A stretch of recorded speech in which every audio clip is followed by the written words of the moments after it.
I went camping alone in the summer of 2009, not because I wanted to find myself or anything like that, but because I was tired of people. I'd been living in Pittsburgh for a couple of years, working a job I hated and keeping to myself most of the time. I wasn't antisocial, just tired of small talk and noise and the way people fill silence with things that don't matter. I was 31 then, still in decent shape, and had been hiking since my teens, so I figured a week in the woods might clear my head. I picked Allegheny National Forest because it wasn't too far from where I lived. About a 3-hour drive. I didn't want the West Coast hippie stuff, and I didn't want crowds. I just wanted trees, trails, quiet. I planned everything out ahead of time. I wasn't going to stick to the major campsites or any of the groomed paths. I used old paper maps and plotted a route along some of the lesser-known trails, ones barely talked about anymore. You'd be surprised how many forgotten routes crisscross that forest if you really look. A guy online had posted about a trail called Briar Ridge Path, said it was marked back in the 80s but never officially listed. I found a reference to it in a 1984 topo map, just a thin line skirting the edge of a ravine. No blog posts, no warnings, no photos. That's what sold me. I drove up early on a Saturday morning. My pack was heavy but manageable: tent, stove, food for a week, purification tablets, and a few old-school essentials like a compass, analog map, and extra batteries for my flashlight. I wasn't carrying anything fancy. No GPS, no emergency beacon. Looking back, I should have brought one, but I was stubborn about doing it my way. The first day was normal. I hiked out along a recognized trail called Deer Path Hollow, then cut off toward the old ridge. I camped just off a small creek that first night. Crickets were going like mad, and I didn't hear a single voice or car all day. Just birds, the wind, the occasional squirrel flopping around in the brush. It was perfect. I made a small fire, ate a pouch of beef stew, and went to bed early. On the second day, I found what I believed was Briar Ridge. It wasn't marked, but the terrain matched the topo map. A narrow deer trail cutting along a high slope, half overgrown, but still walkable. I followed it east for a few hours. The ground was uneven, rocky, and at one point the path dipped into a gully so steep I had to lower myself using tree roots. But I was feeling good. I liked the isolation. Felt like I'd stepped out of time. That afternoon, I stumbled on something odd. About 3 miles into the ridge trail, I found an old trail marker nailed into a tree, half rotted. Just a square of red-painted wood, weathered so badly the paint was flaking off. Below it, at the base of the tree, was what looked like a rusted tin can. Someone had cut it open, flattened it, and scratched something into the metal. I picked it up. The letters were crude, hand-etched. Don't. That was it. Just that word. At first, I figured it was someone's joke, or maybe a weird piece of art left by another hiker. I laughed about it. I took a photo with my old flip phone and shoved the metal into my pack. Figured I'd keep it as a weird souvenir. I made camp a little further down the trail in a flat clearing beside a narrow stream. Nothing creepy happened that night. The forest was calm, air was cool, sky clear. But I did wake up once to the sound of branches snapping somewhere uphill. I sat up in my sleeping bag and listened for a good 10 minutes, but whatever it was didn't make another sound. Probably a deer. I went back to sleep. The next day things got off. I started hiking east again, trying to follow the trail. It narrowed and dipped sharply through a small gorge. That's when I noticed it. There were no animal sounds anymore. No birds, no squirrels. Just the wind and the crunch of my own boots. The silence wasn't normal. Not total silence, just absence. Forests are rarely quiet, even when there's no danger. Something was missing. Around noon, I found another marker. This one was lower on a tree, and not red, just an unpainted slab of wood, nailed in at an odd angle. Below it was another flattened can, but this one was rusted almost to dust. I had to squint to read it. The scratching said, "N.O. way back." I stared at that for a long time. Felt like someone was messing with me. Maybe a prank set up years ago by hunters or teenagers. I thought about turning around then. I should have. But the trail still made sense on my map. I was close to a marked forestry road on the eastern end. Maybe 4 more miles. I figured I could finish the trail, walk the road south, and loop back around to my car the next day. But the trail kept getting worse. The path was barely visible in places, like nature had been trying to erase it for decades. Thorns scratched my arms. My boots slipped in loose shale more than once. At one point, the trail disappeared entirely under a rock slide, and I had to climb over unstable boulders to get across. That evening, I found the third can. It wasn't on a tree this time. It was hanging from a low branch, swinging slightly in the wind. This one had words on both sides. One side said, "You think you're alone." The other, "You're not." That's when I got scared. Real fear, the kind that crawls into your chest and stays there. My brain started going through all the logical possibilities. Was this a trap? Some kind of weird backwoods cult warning? A messed up joke? But there was no sign of people. No cigarette butts, no footprints, no wrappers. Just those rusted cans and a trail that felt like it was leading me somewhere I didn't want to go. I decided I wasn't going any further. I turned around and started back, but the trail didn't look right anymore. Sections I remembered were gone or twisted, like the forest had shifted behind me. I couldn't even find the little stream I'd camped by. My map didn't help. My compass spun lazily, barely holding a direction. I camped that night on a dry patch of ground under a leaning pine. I didn't eat, couldn't. My stomach felt tight, knotted. I kept my flashlight on for hours, sweeping the woods, listening. Every time a twig cracked, I froze. I didn't sleep. The next morning, I tried again. Tried to retrace my steps, but I just got more turned around.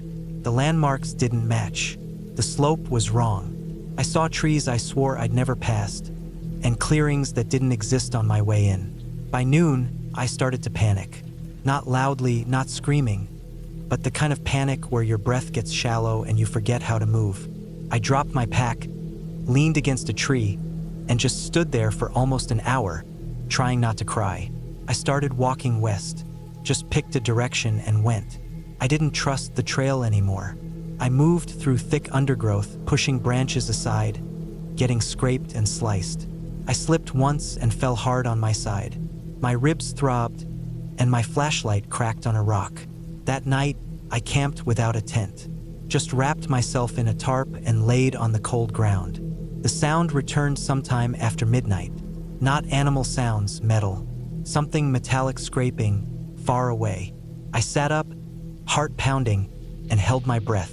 The sound came again like a shovel against rock. Then a dragging noise. Slow, deliberate. I didn't move. I just waited. It went on for hours, off and on. I never saw anything. Nothing ever got close. But I didn't sleep. Not even a little. By the fourth day, I stopped caring about the map. I ate the last of my food that morning, 2 packs of oatmeal and a protein bar. I drank stream water without boiling it. I had to. I kept walking, following whatever path looked walkable. My legs were numb, feet blistered. I talked to myself sometimes, whispered things like, "Just keep moving," and "This can't go on forever." That afternoon, I saw something new. Not a can, not a marker. It was a boot, just one, lying at the edge of a dry creek bed. It was old, leather cracked and blackened by mud. I picked it up and found the sole split nearly in half. Inside was a dry, yellowed sock. I dropped it and kept walking. The forest changed after that. The trees grew closer together, twisted. The ground was soft, almost spongy in places. I found bones once. Animal, maybe deer, but they were stripped clean and scattered. Something had eaten it or picked it apart. I don't remember how many more days passed. Maybe 3, maybe 5. I was out of food, drinking bad water, sleeping in short bursts. I lost the rest of my gear crossing a flooded ravine. My pack snagged on a branch and disappeared into the water. I didn't even try to get it back. Then I saw it, an old fire road. Just a faint strip of flattened earth, half reclaimed by moss. But it was straight, man-made. I followed it. I don't remember much about that last night. I know I passed out. I woke up to sunlight and followed the road until it crossed a paved one, State Route 666. That's real, by the way. I almost laughed when I saw the sign. A ranger found me a few hours later, wandering near.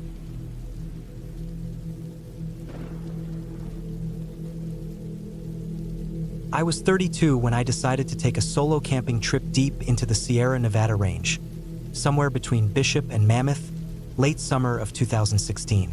I had been going through some stuff, nothing dramatic or tragic, just the usual noise that piles up from work, bad relationships, and the way things feel like they're slipping away when you stop paying attention for too long. I wanted some space from it all, not the kind where you go to a cabin with Wi-Fi and a fridge. I wanted to disappear for a bit. No phone, no signal, just me, a tent, some gear, and quiet. I chose a place that wasn't on any of the regular camping maps. I'd read about a trail on some forum where serious hikers talked shop. The trail had no name, no official signs, just a game trail that veered off an old fire road and wound through the trees before climbing into this high ridge surrounded by nothing but granite and wind. The first 2 days were amazing. No sounds but wind in the trees and the crunch of dirt under my boots. I didn't even see another soul. The nights were cold, but I had a solid sleeping bag, and my stove worked fine. I cooked basic stuff, freeze-dried meals, coffee, oats. The kind of food that doesn't taste like much, but fills your gut. By the third day, I'd made camp near a small alpine lake at around 9,000 feet. The place was beautiful, completely still, ringed by tall pines and jagged rock. You could see stars like pinholes stabbed into black velvet, and the air had that thin, clean bite to it. It felt like the kind of place no one had touched in years. I set my tent on a flat spot under some trees and stashed my food a good distance away, hung from a tree limb to keep it safe from bears.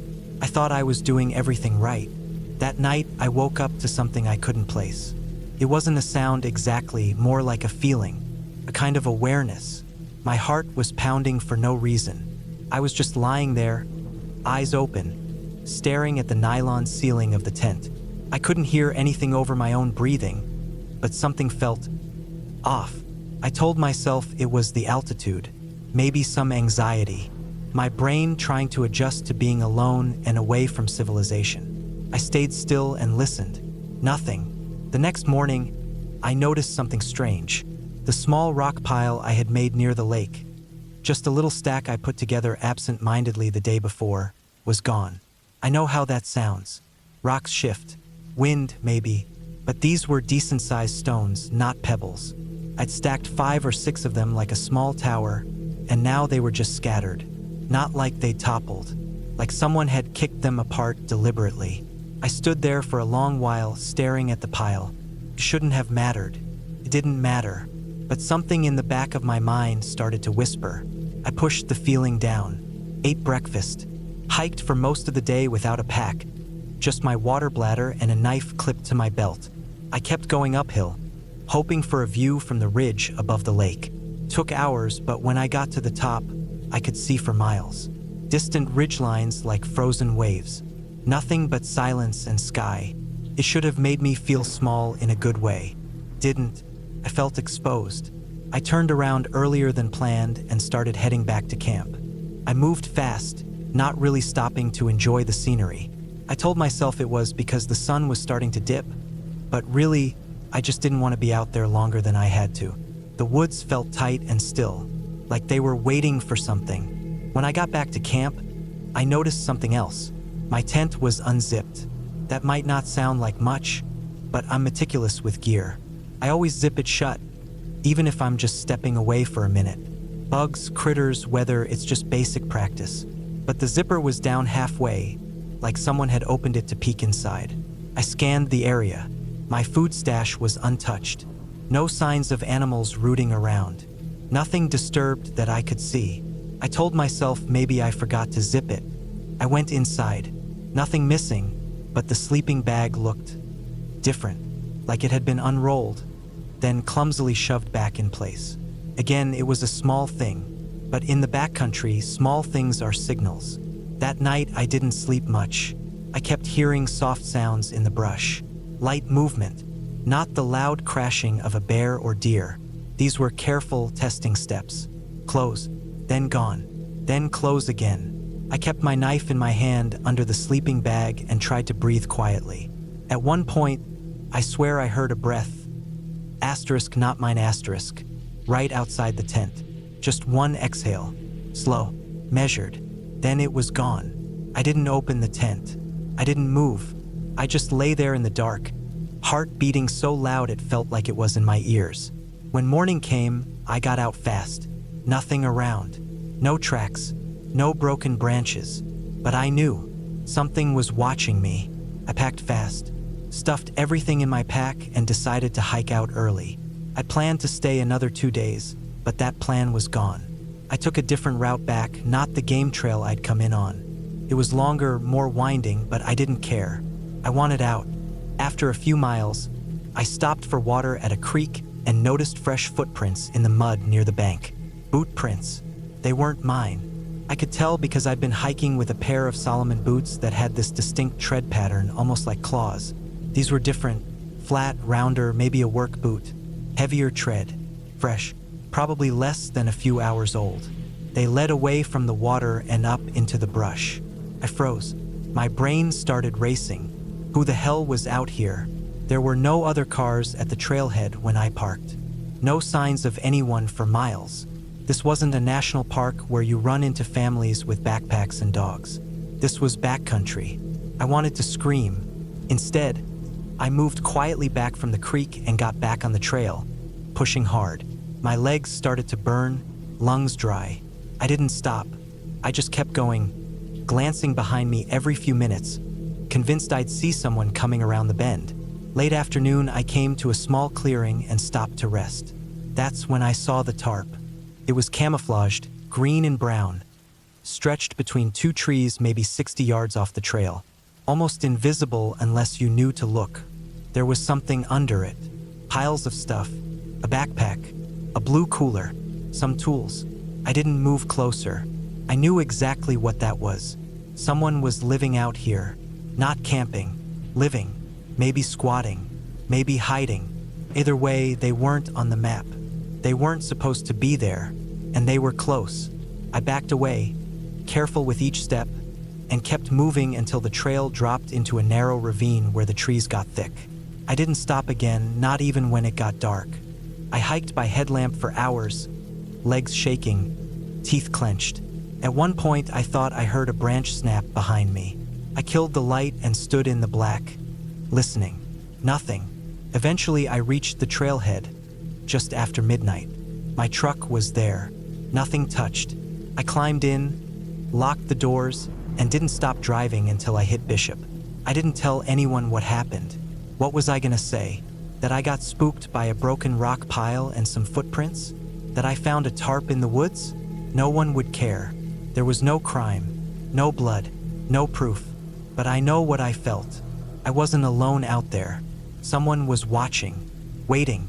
A few weeks later, I checked that hiking forum again. The post about the trail was gone, deleted. The user account that posted it wiped clean. No trace. I never went back. Not because I was afraid of the woods, but because out there, beyond the reach of cell towers and rangers, people can become something else. Something careful, patient, and they watch for the ones who come alone.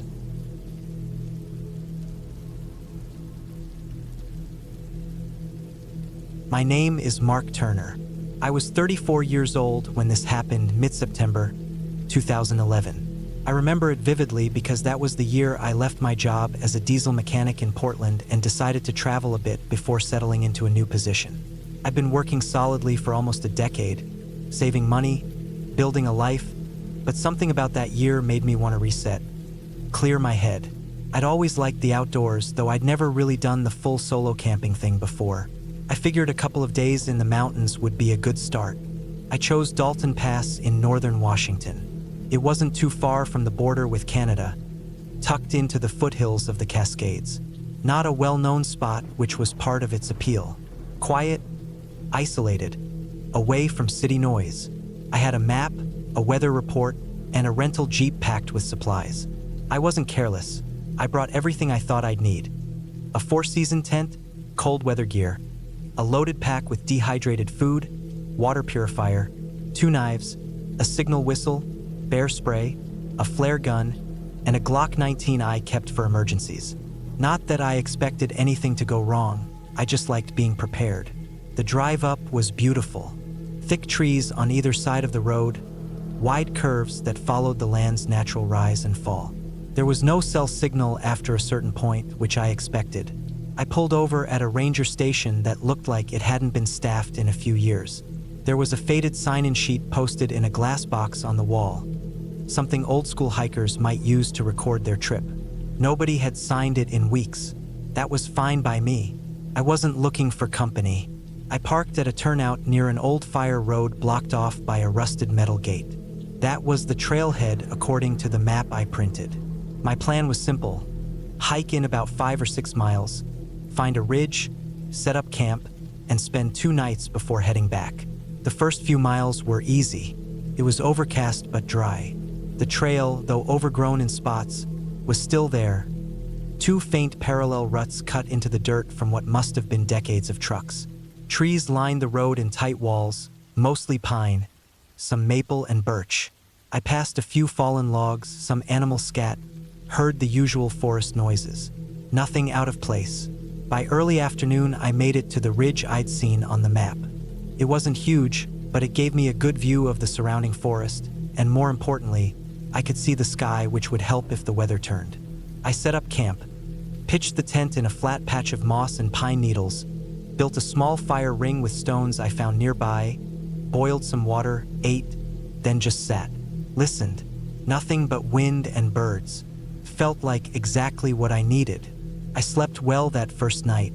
Woke up once when a gust of wind knocked a branch onto the tent fly, but otherwise it was quiet. The second day I went exploring a bit, followed a game trail down the other side of the ridge, took some photos of a small creek I found, checked my compass to keep my bearings. I made sure never to go more than a half mile from camp. I knew how easy it was to get turned around, and without a GPS or signal, I didn't want to take risks. Everything was going smoothly until around 5 p.m. that second day.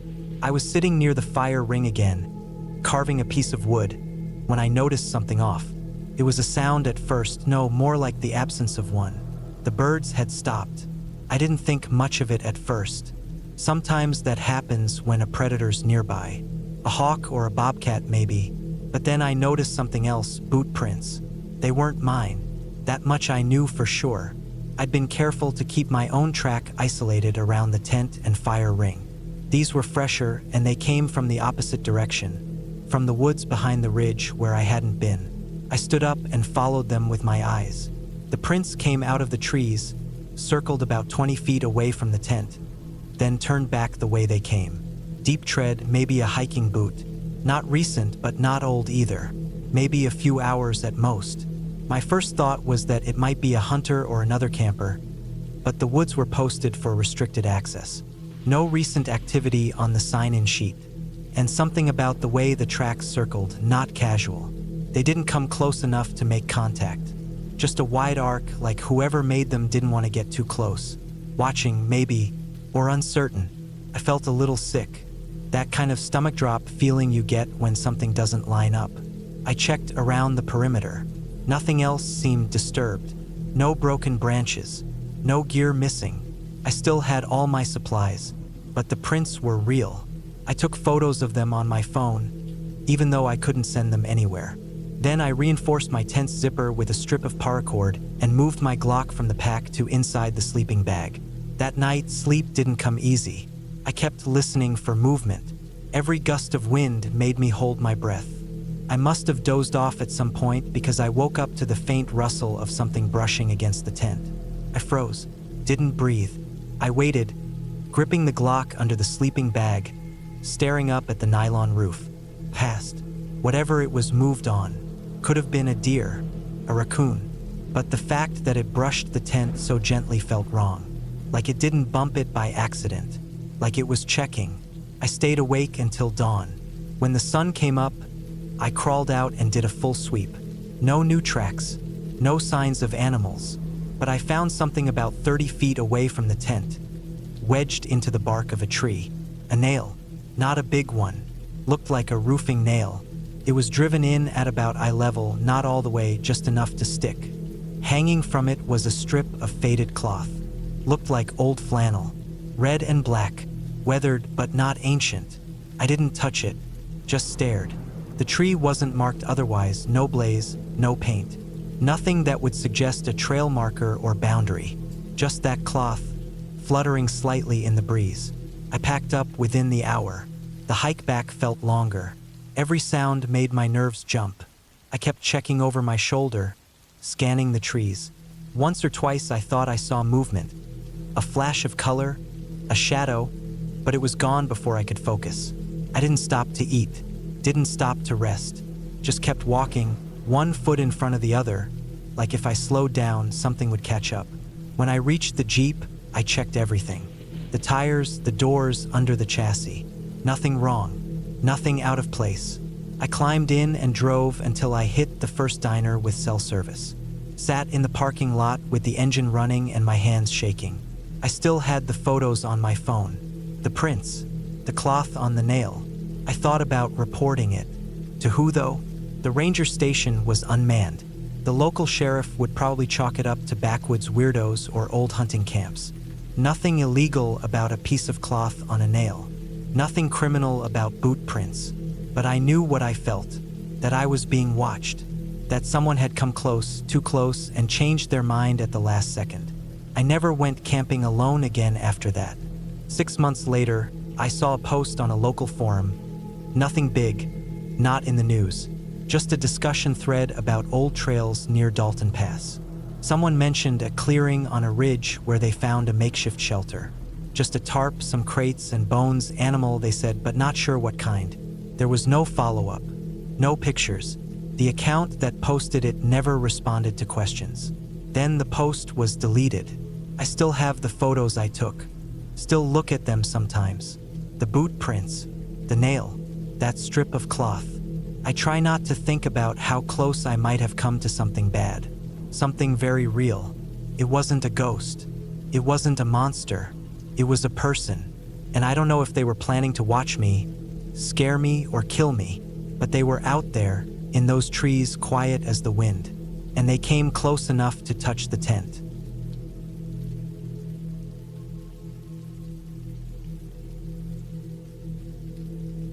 My name is Daniel Murray. In 2013, I was 26 years old, working as a freelance surveyor for private logging companies. Most of my work was solitary, and that suited me. I liked being out in the woods more than in towns or around people.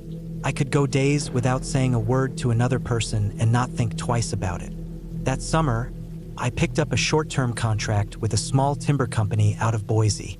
They needed a preliminary assessment of an undeveloped section of forest up near Bitterroot Ridge, right along the Montana-Idaho border.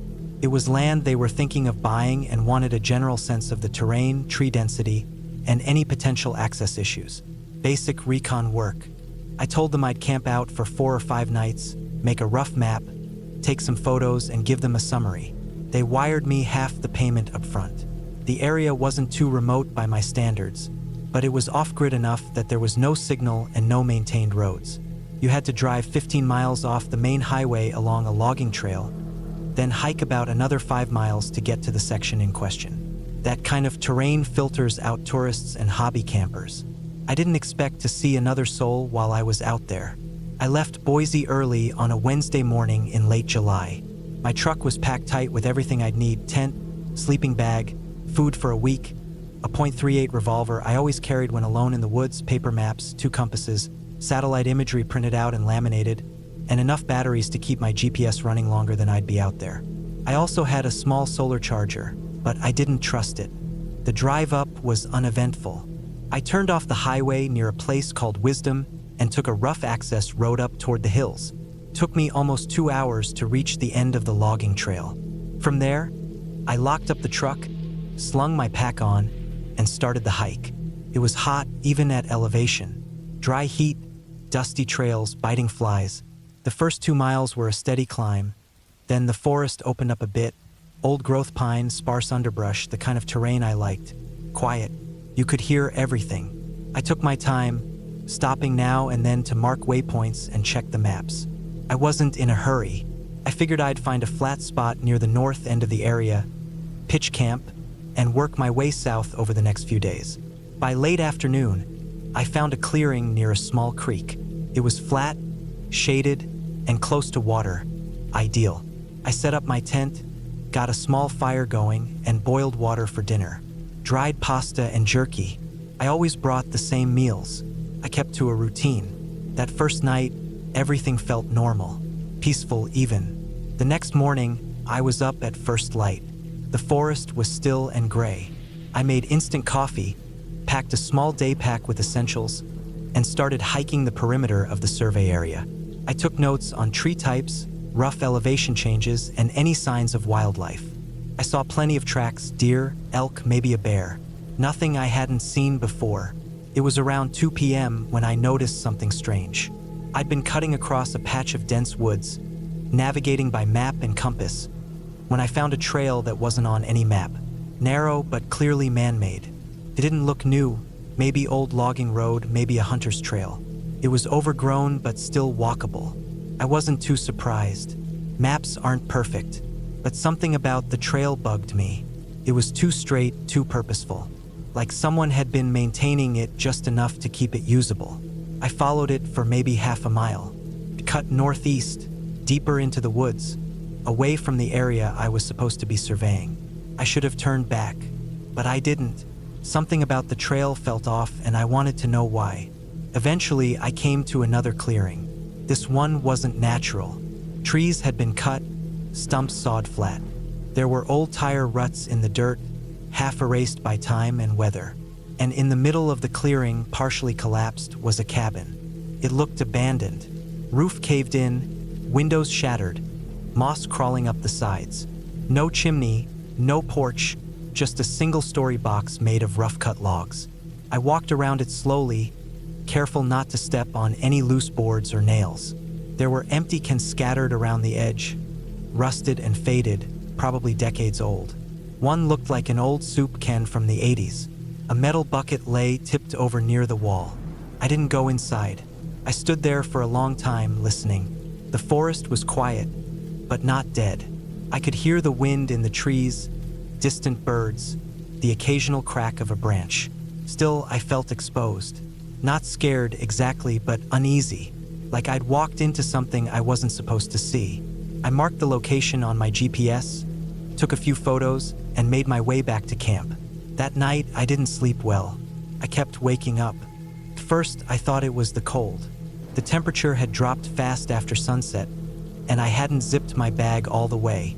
But after I fixed that, I still couldn't stay asleep. I kept hearing sounds, soft, distant cracking, like footsteps on dry twigs. Every time I sat up and listened, it stopped. Eventually, I drifted off. The next day, I stuck to the plan. I avoided the northeast section and focused on the southern half. The work helped clear my head. I reminded myself that the cabin was just some old hunting shack, maybe used by squatters years ago. Nothing unusual. Still, I couldn't shake the feeling I was being watched. I kept checking behind me, pausing longer than I needed to at each tree line. That night, it got worse. Around midnight, I woke up suddenly.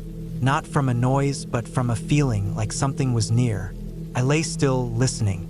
The fire had burned down to coals, and the forest was dark and silent. No wind, no insects, nothing. Then I heard it. A soft, slow crunch of leaves. Not close, maybe 20 feet away. Then another. Then silence. I waited, heart pounding. I didn't move. After what felt like an hour, I heard it again. Closer this time. Just one step. Then nothing. I eased my hand toward the revolver in my bag. I didn't draw it.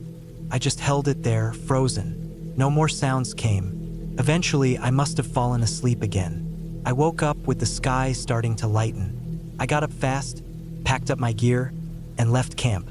I didn't eat, didn't make coffee. I just started walking. I wasn't going back to the cabin. I just wanted to finish the last 2 sections of the survey and get out.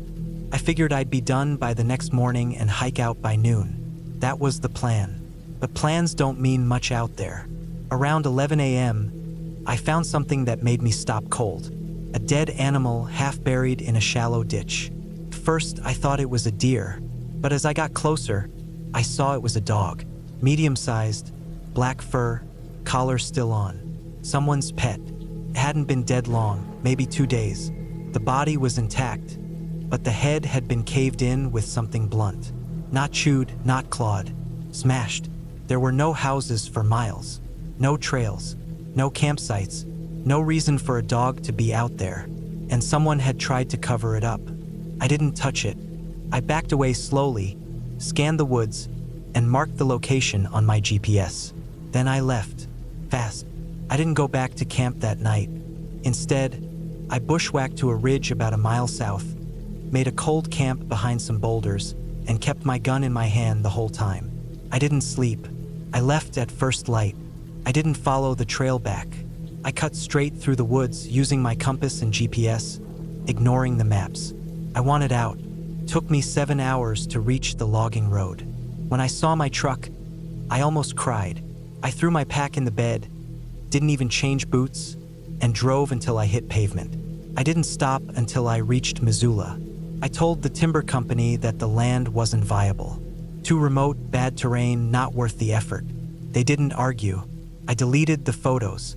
I threw the maps in a dumpster behind a gas station. I didn't tell anyone what I'd seen, but sometimes I think about that cabin, about the sounds at night, about the dog. Someone lives out there, or lived. Someone who doesn't want to be found. Someone who watches.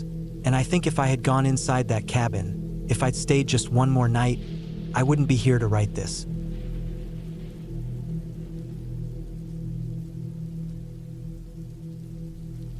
Back in the summer of 2003, I took a trip that I still think about every day. I was 29 at the time, not long out of a rough breakup and feeling like I needed to get out of the city. I'd been living in Austin, doing freelance graphic design work from my apartment, and the walls had started to feel like they were folding in. I had no one to talk to, not really. The silence got heavy, especially at night. I'd find myself just staring at the ceiling, barely blinking, hearing the hum of the refrigerator in the other room and the occasional siren. I wanted out. There was this patch of wilderness in West Texas I'd read about. Remote, underdeveloped, mostly forgotten except by hunters and the rare backpacker. No marked trails, no campsites, just open land if you knew where to park and hike in. Dry Creek Preserve, they called it, though the creek itself had long since dried up and split into shallow, winding arroyos. It wasn't on any tourist list. It was the kind of place where no one would find you unless they were already looking. That sounded perfect at the time. I packed light, just the essentials: tent, sleeping bag, freeze-dried meals, a Jetboil stove, my old beat-up compass, topo maps, and a .38 revolver I usually kept in a lockbox under my bed. I'd never needed it, but something about going out there alone, really alone, made me want to bring it along. I didn't tell anyone where I was going. I didn't have anyone to tell. I'd shut most people out by then. I told myself it was about peace and solitude, but the truth was that part of me wanted to disappear. I drove my old Tacoma for 6 hours west, past Odessa and into the flat, dry plains that seemed to stretch into forever. The last 30 miles were rough gravel, my tires kicking up so much dust I could barely see the road behind me. I parked near a cattle gate marked with a rusted sign that just said, "Private." The fence was cut in one place, clean, deliberate. Someone had made a path through. I followed it. It took me 3 hours to hike in far enough to feel like I was somewhere no one else would bother to go. The terrain sloped upward into a ridge of pines that looked out over a wide basin of scrub and rock. There were no signs of people, no old fire rings, no footprints, no trash. It was all dry wind, scattered birdsong, and the rustle of juniper needles. I set up camp beneath a cluster of twisted pine trunks and boiled water for one of those bland, shelf-stable chili packs. As the sun dipped, I watched shadows stretch across the basin like slow fingers. It was the most peace I'd felt in months. That first night passed without incident. I woke a few times to the sound of wind moving hard through the trees, and once to the shriek of a coyote echoing somewhere far off. But nothing close. Nothing that stirred the instinct that something was wrong. I pissed near a boulder and crawled back into my bag. The second day I explored, climbed higher up the ridge, following a faint animal trail that led to a bluff overlooking a series of dry channels below. The land was scarred with erosion, gullies and steep drop-offs carved out over decades by flash floods. You could walk 20 feet and drop into a canyon you didn't even see coming. I made note of that. GPS didn't work out there, and my map was old. I kept track of landmarks. The bent pines split down the middle, the shale outcropping shaped like a broken jaw. A small cairn someone had built and abandoned. By the time I made it back to camp that evening, the wind had shifted. It blew harder and colder, and something about it made the woods feel different. Less empty, more watched. I brushed it off. The mind does that to itself when it gets quiet. Fills the gaps, makes faces out of trees. I told myself that and boiled another bag of food. Sat in silence. No fire, too dry, too risky. I listened to the creak of branches and tried not to let my thoughts drift. But something had changed. I didn't sleep well that night. Kept waking up with my heart pounding for no good reason. Kept feeling like I heard movement just beyond the nylon walls of the tent. Nothing sharp or sudden, just small, careful steps. Shifting, pause, then gone again. At one point, I reached for the revolver and held it across my chest until morning. On the third day, I noticed the boot print. It wasn't mine. I checked. I wear size 10 hiking boots, and this was bigger, maybe a 12 and wider. It was on the trail I'd taken up the ridge the day before, but I hadn't seen it then. It looked fresh, still defined in the dry soil. I crouched there and stared at it for a long time. Something in me tightened up, the way your stomach does right before a car crash. I started looking around, up the trail, down it, toward the camp. Nothing. I walked back slow, scanning the trees the whole time. My ears were up. Every bird call, every rustle in the brush made me flinch. When I got back, I found that my gear had been moved. Nothing was missing. That's what made it worse. My tent was zipped. My food still sealed. My compass, which I'd left on top of my pack, was now inside the pack's side pocket. The pocket was zipped. My sleeping bag had been rotated inside the tent, like someone had crawled in and turned it while I was gone. That did it. I stood there with my mouth dry and my hands shaking. The sun was still high, maybe around 3 p.m., but I knew I wasn't sleeping there another night. I packed fast. No ceremony. Just shoved everything into my pack, took a deep breath, and started down the trail toward the truck. But somewhere along the way, I got turned around. I don't know how. I've been careful. I tracked my landmarks, but every trail started to look like the last, and the more I second-guessed myself, the worse it got. The dry gullies twisted in every direction. The sun dropped faster than I expected, and soon it was dusk, and I didn't know where I was. I wasn't just lost. I was deep lost. The kind where the landscape folds in on itself and every way out feels like a loop back in. That night, I didn't set up the tent. Just found a slope of rock, wrapped myself in the bag, and laid with the revolver on my chest. I didn't sleep. The sky turned black. The stars came out sharp and bright and cold. I heard things. Not animals, not birds, but the same quiet, deliberate steps I'd heard outside the tent. Once, I thought I saw movement on the ridge above me, just a shape, a flicker of something against the stars. Then it was gone. By the fourth morning, my legs were cramping and my water was nearly out. I had 2 ration packs left. I forced myself to eat one even though I wasn't hungry. Nerves had locked my stomach. I tried to climb higher to get my bearings, but the slope was loose, and I slipped halfway up and scraped my arms bad on the shale. Blood ran down to my fingers and dried into a dark, tacky smear. That's when I saw the smoke. Thin, barely there, rising from behind a cluster of pines about half a mile away. It wasn't a campfire, it was too faint. More like the kind of smoke that comes from wet wood or an old smoldering log. Still, it meant someone. I couldn't risk walking away from that. I headed toward it fast. As I got closer, I started to smell it. Not wood, not pine or brush, something else, acrid, like burning plastic or rubber. I slowed down. My instincts were screaming, but I told myself maybe it was just someone burning trash.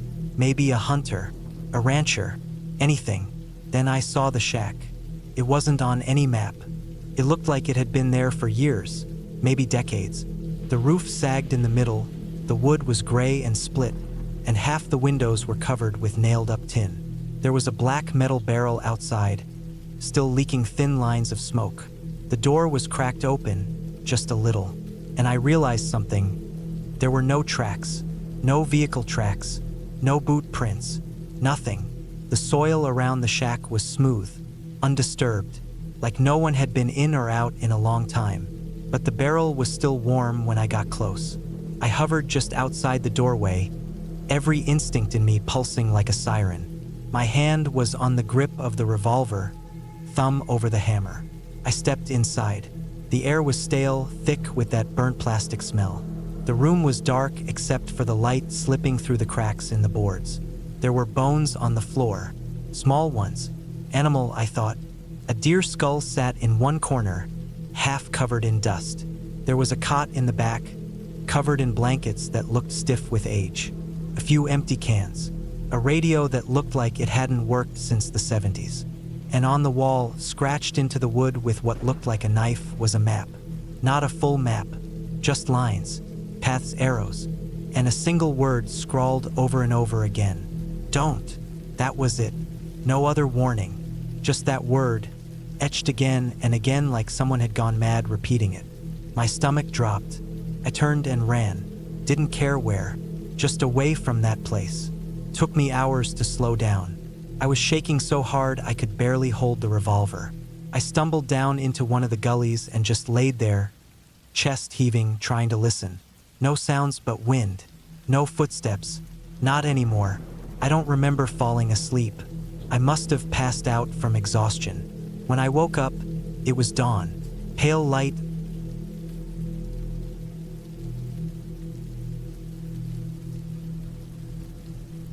It was the summer of 2009 when I took a solo camping trip into the Bitterroot Mountains in Montana. I was 31 at the time, living in Missoula and working from home as a freelance editor. I'd been going on weekend hikes for years, and after a breakup that left me mentally drained and restless, I wanted to disappear into the woods for a while. Not forever, just long enough to clear my head and stop hearing the sound of my ex slamming doors in my memory. I planned for a full week off-grid. I chose a spot about 15 miles out from Coldwater Creek, a narrow stretch of water that twisted its way through a thick, pine-choked gulch northwest of Hamilton. I found it on an old Forest Service map. There were no trails near it anymore, but I traced the old fire roads and figured I could hike in and bushwhack my way to a small ridge that overlooked the valley. I packed light, tent, food, water filters, bear spray, a small hatchet, a .357 revolver I carried mostly for peace of mind, and a GPS beacon. I also had a Garmin handheld with preloaded maps. I parked my car at the end of a barely used service road. The first day was uneventful. I hiked in under clear skies, the air dry and thin, the scent of pine and dirt thick in my nostrils. No one knew where I was exactly, just that I'd gone into the mountains. That was how I liked it. I didn't want company. I didn't want noise. I wanted to be in a place where nothing human could find me unless I wanted it to. I reached the ridge around 5:30 p.m., set up camp beneath a stand of scraggly lodgepole pines, and built a small fire with some dry sticks I'd collected along the way. The air dropped quickly once the sun dipped behind the trees, but I had a decent sleeping bag and enough layers. I fell asleep to the sound of crickets and the occasional rustling wind through the needles above me. The second day, I explored downhill toward the creek, trying to get a sense of the area. The slope was steep and loose in places, but I made it down with only a few slips. The water was cold and fast-moving. I filtered some and refilled my bottles. I saw deer tracks near the bank and something that looked like elk scat further upstream. I kept an eye out for bear signs, scat, overturned logs, claw marks, but saw none. Still, I stayed alert. I spent the afternoon fishing with a small telescopic rod I'd packed, caught 2 small brook trout, and cooked them over the fire that night. It was quiet, eerily so, in fact. I hadn't seen another person since leaving the car. No voices, no planes overhead, not even a distant ATV engine. I told myself that was what I wanted. On the third day, I found something that changed the whole trip. I was cutting my way through a dense patch of undergrowth along the north side of the ridge when I came across what looked like an old trail. Faint, barely there, but the underbrush was thinner in a narrow path maybe 2 feet wide, and the ground was packed firmer than the rest. I figured it was a game trail at first, but after walking it for maybe 20 minutes, I noticed things that didn't match animal traffic. There were rusted tin cans half buried in the dirt. Old ones, probably from the 70s or earlier. I saw a glass bottle brown, cracked, and fogged over. Someone had been out here a long time ago. I followed the trail another 15 minutes before I found what was left of a collapsed wooden structure. A small cabin, maybe 10 by 12 feet. The roof had caved in. The boards were weathered to a gray, almost indistinguishable from the rocks and soil around it. I stepped inside, well, into what had once been inside. The floor was mostly gone. I saw broken pots, a rusted lantern, and what might have once been a bed frame. It looked like no one had touched the place in decades. I snapped a few pictures with my phone and left. That night, I couldn't sleep. Not because of fear yet, but because I kept thinking about that cabin. Who had built it? Why so deep in the forest? Why abandon it and leave so much behind? Around 1 a.m., I heard something outside the tent. A sharp crunch like a footstep on dry pine needles. Then silence. I sat up fast, heart pounding, and grabbed the revolver from where I kept it beside my sleeping pad. I held my breath and listened. Nothing. 10 minutes passed. Then another noise, closer this time. I flicked off the safety and unzipped the tent just enough to peek out. Nothing. Just trees and dark and the dying glow of the fire's embers. I stayed awake the rest of the night. No more sounds came. The fourth day, I thought about packing up and leaving. I told myself it was just animals, probably a raccoon or something bigger like a deer, but I couldn't shake the feeling that something was wrong. I decided to stay one more night and then head back in the morning. I spent the day exploring more of the area near the old cabin. About 100 yards uphill from it, I found what looked like a collapsed mine entrance. The wood supports had rotted, and the whole thing had caved in, but the hole in the hillside was unmistakable. I figured the cabin had belonged to a miner or a prospector. I didn't go in. I barely even looked at it. By the time I got back to camp, the sky was darkening and the wind had picked up.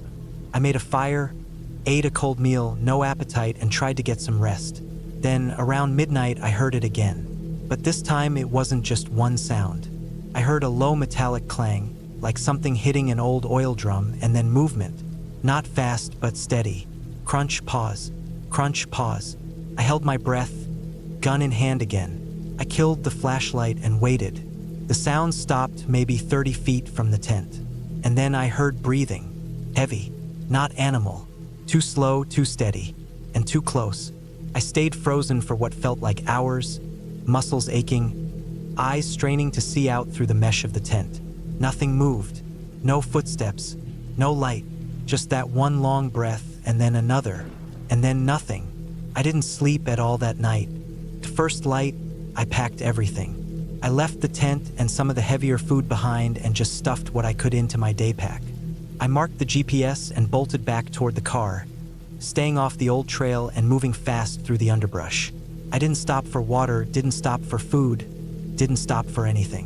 When I reached the service road, something made me stop and look down. There were fresh tire tracks. Not mine. And they were recent. The mud still wet in the grooves. I'd parked my car where the road ended, a narrow gravel pull-off with barely enough space to turn around. I sprinted the last half mile, heart pounding, sweat cold against my back. My car was there, but something was off. The driver's door was slightly open, not wide, just cracked. I hadn't left it like that. I approached slowly, gun raised. Nothing inside, no damage, but my glove compartment had been rifled through. Maps scattered on the floor. My registration missing. My heart dropped. I got in, locked the doors, and started the engine. Turned over fine. I drove like hell back to the highway, eyes flicking to the rearview mirror every few seconds. When I got home, I showered 3 times, locked every door and window, and stayed up the entire night with the revolver on my lap. I reported the break-in to the sheriff's office the next day, gave them the GPS coordinates, the photos, the tracks I'd seen. They said they'd check it out, but didn't seem concerned. Just a drifter, maybe, or another camper. But I knew better. 2 days later, I got a call. They sent a ranger out to the site. He found my tent, untouched. But the old cabin I'd found? It had been burned to the ground. Fresh, charcoal still warm. Someone had gone out there after me, or they'd been there all along.